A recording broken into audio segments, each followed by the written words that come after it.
Hello friends, how are you all? Welcome back to my channel. So in today's video we will be learning the second chapter of psychology, which is unit 2, personal selection and training.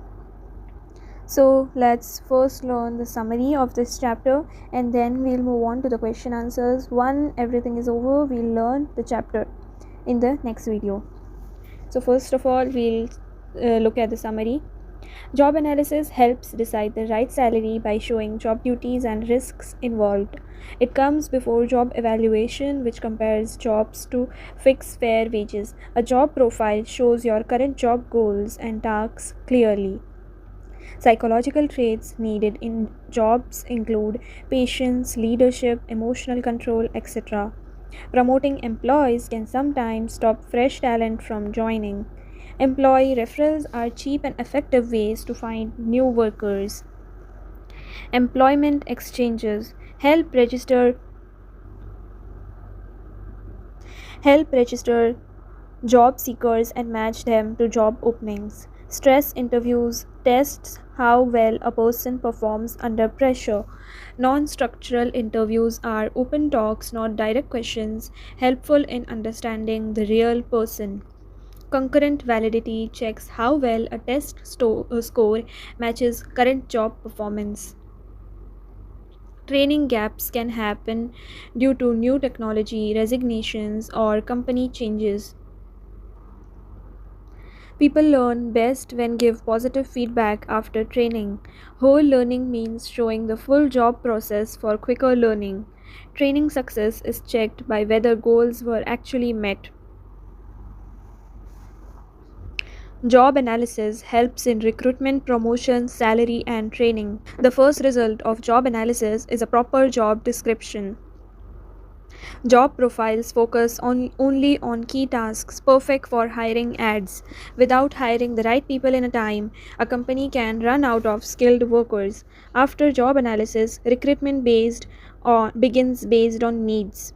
Source of recruitment: internal, promotions, transfers, referrals; external, ads, campus hiring, field trips. After tests, selected candidates go for the final interview. Interview types: stress, group, structured, non structured, etc. A good interview uses language, senses, and tools smartly. Psychological tests help understand mental abilities and behavior in job settings. Training needs must be found first, then use motivation, practice, and feedback to train well. Now, friends, let us move on with the question answers. Question number 1. List the possible functions of job analysis. Choosing the right person for the job. Job analysis helps HR know what type of a person is needed for the job. Skills, education, experience. For example, we need someone smart, patient, and good with people. Deciding the right salary. It helps the company understand how hard or valuable a job is, so they can give the correct salary and promotion. Example: this job is tough, so it should pay more. Helping in training. It shows what training is needed to do the job better. She needs training in customer service to do better. Question number 2. What are the advantages and important functions of job description as per Arun Munappa and Mizra S. Sayyedain? The question is asking you to explain why job descriptions are useful and important. The question is asking you to explain why job descriptions are useful and important, specifically according to experts Arun Munappa and Mirza S. Sayyedain, who were well known in the field of human resource management. A job description is a written statement that describes the duties, responsibilities, required qualifications, and reporting relationships of a particular job. According to Arun Munappa and Mirza S. Sayyedain, first point, clear duties. It explains what the employee must do in a job description. Hiring help. It guides in choosing the right person. Point number 3, performance check. It helps to review how well someone is working.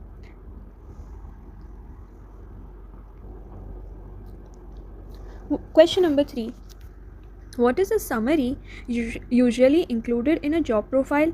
The question is asking what short summary is written in a job profile. So the answer: A job profile gives a brief overview of a specific role in a company. It tells you what the job is about, what kind of work the person will do, and what's expected from them. The summary in a job profile is like a snapshot of the job, quick but informative. Point 1. The job profile includes job title, the name of the position, example, marketing executive. Second point, job purpose, a short reason why the job exists. Third point, key responsibilities, main tasks the employee will handle. Skills and qualifications, the basic abilities or education needed. Question number 4. Differentiate between job profile and job description. Job profile, it tells what the job is about in a short way. It tells what the job title is, for example, teacher, nurse, manager. Says what the person will do in general. Says who the person reports to, like manager or team leader. Tells which department the job belongs to, and gives a quick summary of the role, not the full details. Example of job profile, it can be like, for example, job title is of sales assistant, so department sales, report to sales manager. Summary, helps customers, manages products on shelves, and supports the sales team. Now we'll see about the job description. It tells everything the person has to do in the job, lists the daily tasks the person must do, shows the skills needed for the job, tells the education or experience needed, gives details of working hours or place, helps in hiring and training people. Examples of a job description for sales assistant: welcome customers and help them find what they need, arrange the products neatly on shelves, handle billing and payments, keep the shop clean and organized, must have good communication skills and know how to use a cash register. Now let's move on to question number 5, which is asking what is a job specification and what does it contain. The question is asking that the answer is, the job specification tells what kind of a person is needed for the job. It focuses on the qualities, skills and qualification the person should have.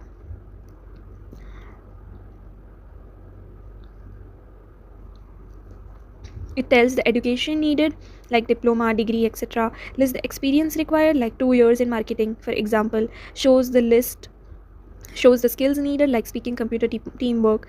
Mentions personal qualities like confidence, patience, help in choosing the right person for the job, for example, educational qualifications, work experience, technical or soft skills, what physical requirements, personality traits. Example, for a receptionist job, this job specification may include minimum high school education, 1 year front desk experience, good English speaking skills, friendly and polite personality, basic computer knowledge, etc.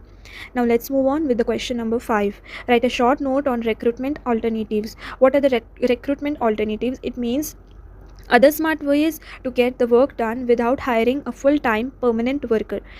So the alternatives are as follows. Point number 1, part-time workers, like someone who works only 4 hours a day, not full day. Example, a student working evenings in a coffee shop. Temporary workers, people hired for a short time, like just for a few weeks or months. Example, extra staff hired during Ramadan sales.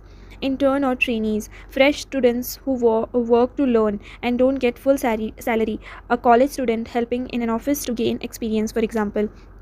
Now the other alternative is freelancers, people who are not company employees but work on one-time projects. Hiring, for example, hiring a person to make your logo or edit one video.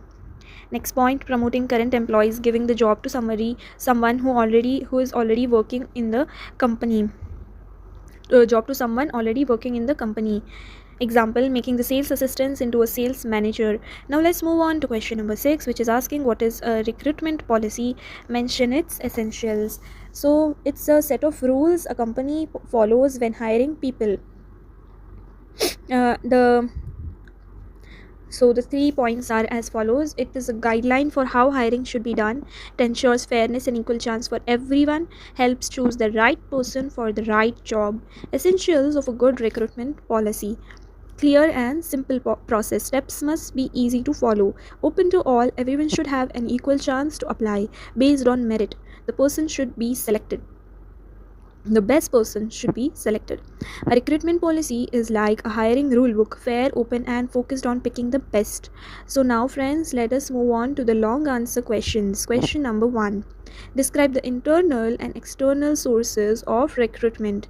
Internal sources of recruitment: promotion, moving someone up within the company.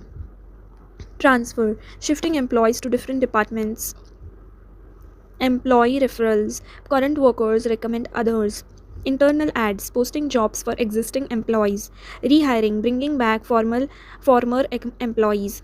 External sources of recruitment, job portals, websites like LinkedIn, campus recruitment, hiring fresh graduates, agencies using third party recruiters, walk ins, candidates apply directly, social media, posting on platforms like Facebook. Now, let's discuss the question number 2. Discuss the merits and demerits of internal and external sources of recruitment. So, first of all, we'll see the merits and demerits of internal source of recruitment. So while hiring from the company itself, which means internal recruitment, the benefits are that it saves time, saves money, employees know the company, motivates staff, easy to check the performance. The disadvantage to be selecting the people from the company can be there are fewer choices, no new ideas, can cause jealousy, may lack needed skills, leaves another position empty. Now external recruitment means hiring people from outside, new people. The advantages can be more choices, new ideas, better skills, brings change, increases diversity. Demerits or disadvantages can be it can be costly, takes more time, needs training, may not adjust, risk of a wrong choice. Now let's learn the question number 3. Access the different types of interviews. First point, structured interview. Same questions for everyone. Unstructured interview, casual, open conversation. Panel interview, many interviewers, one candidate. Telephonic online interview, done on call or video. Group interview, many candidates interviewed together by a single interviewer to see teamwork and communication. Now let's move on to question number 4. Analyze the rules of interviewing. Answer. Plan your questions. Know what you are going to ask. Be polite and friendly. Make the person feel comfortable. Listen carefully. Don't interrupt and take notes. Be fair. Treat everyone equally. Stay focused. Keep the interview on track and on time. Question number 5. Explain the interview process and the guidelines for conducting the interview. Interview process. Planning. Decide the job role and what kind of candidate you need. Preparing questions. Make a list of questions to ask the candidate. Screening. Shortlist candidates based on their applications or resumes. Interviewing. Meet the candidates, ask the questions, and note their responses. Selection. Compare all candidates and choose the best one. Guidelines for conducting the interview. And rules. Be on time and ready. Start on time and have everything set. Create a good atmosphere. Make the candidate feel calm and welcome. Ask clear questions. Keep questions simple and related to the job. Listen and observe. Focus on what the candidate says and how they behave. Stay fair and respectful. No bias, no judgment, no professionalism. Now let's learn question number 6, which is asking discuss the concept and benefits of needs assessment for training. Also list the consequences of lack of needs assessment. A needs assessment for training is like a process where an organization identifies the skills, knowledge, and abilities that employees need to improve or develop in order to perform their jobs more effectively. It involves evaluating gaps between current capabilities of the workforce and the desired outcomes of the organization. Benefits of needs assessment. So, benefits are targeted training. Helps ensure that training is focused on the right areas, avoiding unnecessary content. Improved performance. Employees gain skills they truly need, leading to better job performance. Resource efficiency. Saves time and money by only training in areas that need improvement. Employee satisfaction. Employees feel more supported when training is relevant to their needs. Better ROI. Organizations get more value from their investment in training programs. Consequences of lacking a needs assessment. Wasted resources, time and money spent on irrelevant training.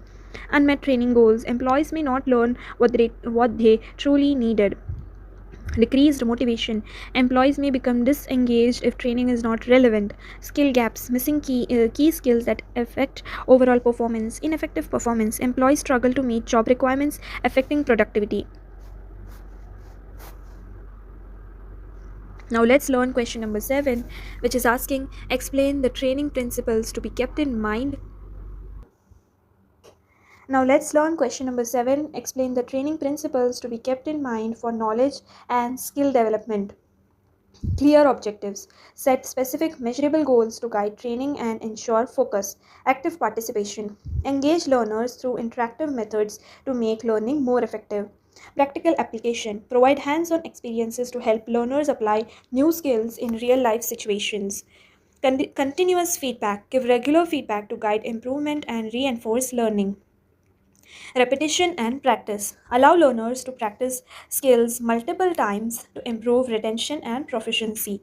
Now, friends, let us learn the next question. Question number 8. What are the guidelines for different types of elements on may want to incorporate in a report on evaluation of the objectives of a training course? The question is asking what should be included in a report that checks if the training goals were met or not. Answer. So what all things should be there in a report? So training goals, say what the training aimed to teach, how you measured success, explain how you checked if the goals were met, feedback from learners, share what learners think about the training result, show any changes or improvements after the training, suggestions, give ideas on how to make the training better. Okay, so friends, that is it for today. If you like the video, make sure to like and subscribe, and also don't forget to click on the bell icon so that you don't skip a notification whenever I post a video for unit 3. Till that, have a nice day and thank you for watching.